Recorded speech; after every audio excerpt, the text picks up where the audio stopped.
बिस्मिल्लाहिर्रहमानिर्रहीम। अस्सलाम वालेकुम नाज़रीन, मैं हूं अहमद फ़वाद और आप देखते हैं मुझे मेरे यूट्यूब चैनल और फेसबुक पेज पर।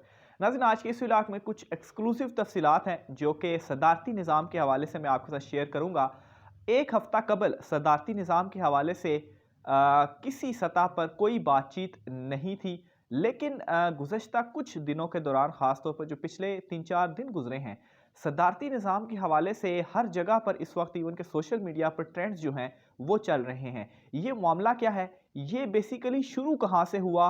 क्यों मुतालबा किया जा रहा है? और एक निजी महफ़िल जिसमें कुछ बड़ी अहम ताकतवर शख्सियात जो थीं वो शरीक थीं, हुकूमत और अपोज़िशन दोनों से, वहाँ पर सदारती निज़ाम के हवाले से क्या डिस्कशन जो है वो हुई, इस हवाले से अहम तफ़सीलात हैं, वो मैं आज के इस व्लॉग में आपके सामने रखूँगा।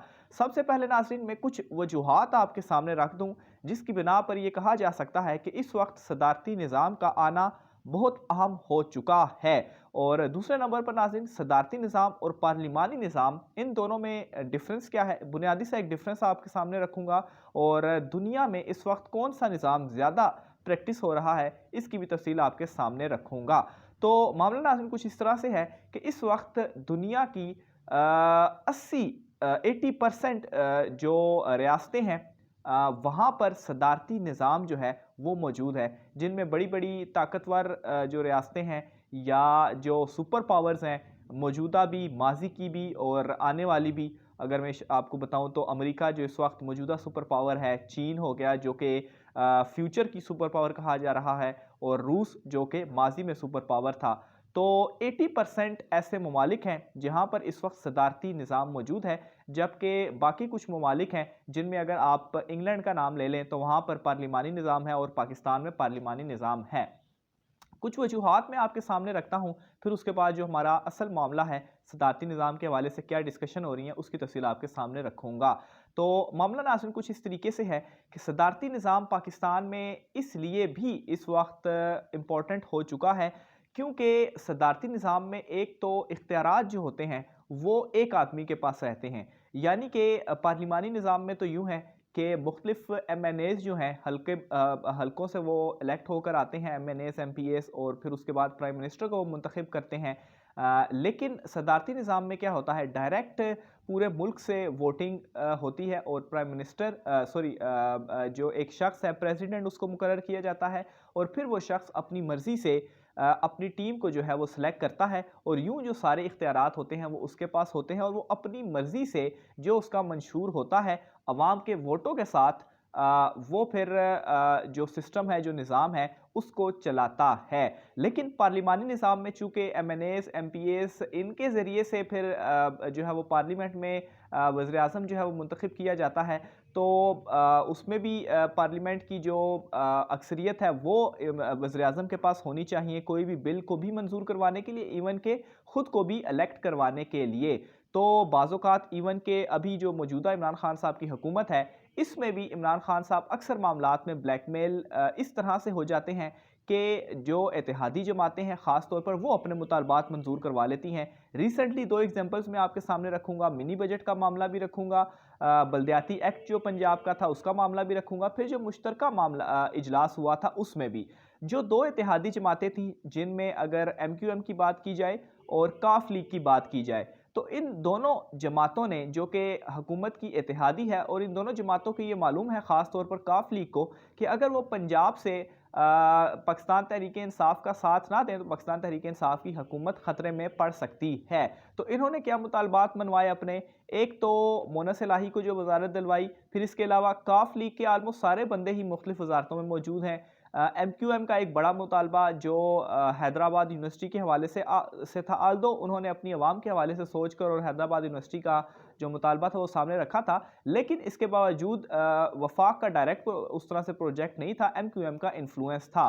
तो ये जो चीज़ें थी, ये वो बिल के बदले में फिर ज़ाहिर-सी बात है अंदरूनी खाना मामलात तय करने पड़े, और फिर इसके अलावा नाज़रीन जो बल्दियाती इंतखाबात हो रहे हैं, ख़ास तौर पर काफ लीग की जानिब से, वहाँ पर भी अपना एक बड़ा हिस्सा जो था वो मांगा गया और वो उनको दिया भी गया। ख़ास तौर पर जो 2 अज़ला हैं जिन्हें मेट्रोपॉलिटन कॉर्पोरेशन गालिबन उसका जो है वो दर्जा दिया गया, जिसमें गुजरात और सियालकोट के जो 2 अज़ला हैं वो आते हैं। वहाँ पर ज़ाहिर सी बात है काफ लीग का काफ़ी ज़्यादा इन्फ्लुएंस भी है। तो यूँ नाज़रीन पार्लिमानी सिस्टम में इस तरीके से चीज़ों को ब्लैकमेल करके इन्फ्लुएंस करके इत्तेहादी जमातें वो अपने जो मुतालबात हैं वो मनवा सकती हैं और हुकूमत को ना चाहते हुए भी मजबूरन उनके जो मुतालबात होते हैं वो मानना पड़ते हैं। लेकिन दूसरी तरफ प्रेसिडेंशियल सिस्टम में अगर इमरान खान साहब सदर हों, नीचे उनकी अपनी जो है वो सारी टीम हो, तो इस तरह की ब्लैकमेलिंग नहीं हो सकती। और दूसरे नंबर पर नाज़रीन एस्टेब्लिशमेंट का भी जो रोल है वो जिस तरह से माजी में अगर ये कहा जाता है रहा भी है,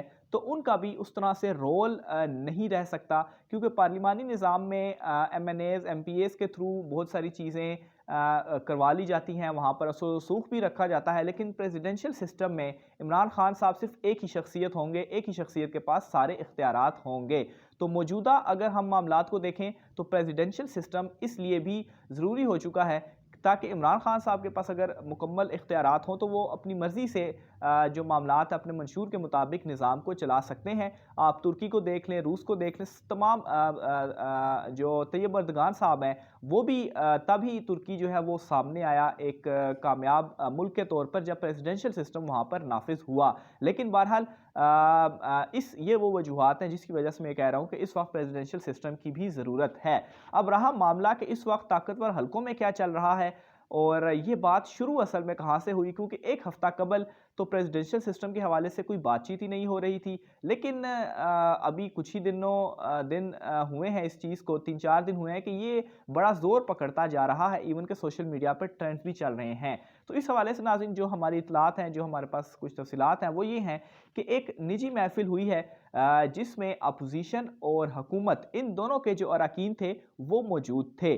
तो उस महफिल में जो अपोजिशन थी उनकी जानिब से प्रेशराइज़ करने की कोशिश की गई हुकूमत को और ये कहा गया कि हम जो है वो तहरीकें निकालेंगे, हम ये करेंगे, हम वो करेंगे आपके ख़िलाफ़, हम आपको जो है आपकी हुकूमत को गिरा देंगे। जिसको काउंटर करने के लिए जो हुक्मरान जमात के कोई मेंबर थे उनकी जानिब से ये कहा गया कि अगर आप इस तरह से करेंगे तो चलें ठीक है, फिर हम प्रेसिडेंशियल सिस्टम जो है वो अगर इमरान खान साहब ले आते हैं तो फिर आप क्या करेंगे, फिर तो इमरान खान साहब अकेले ही उनके पास तमाम तर इख्तियारात होंगे। तो बेसिकली नाज़रीन इसमें मैं ये जो सारा प्रेसिडेंशियल सिस्टम वाला मामला था ये उस महफिल से चला और फिर उसके बाद मुख्तलिफ हलकों तक ये पहुँचता रहा और फिर ये जो मुतालबा भी था और ये जो ट्रेंड भी था ये ज़ोर पकड़ता गया और आखिर में सोशल मीडिया के ऊपर आया और ट्विटर में भी टॉप ट्रेंड जो है वो इस वक्त ये मौजूद है। तो बेसिकली नाज़रीन जो मेरा तज़किया इसमें वो ये है कि बेसिकली जो अपोजिशन की जानिब से दबाव डालने की कोशिश की जा रही है हुकूमत पर, उसको काउंटर करने के लिए ये पत्ता जो है वो हुकूमत की जानिब से खेला गया।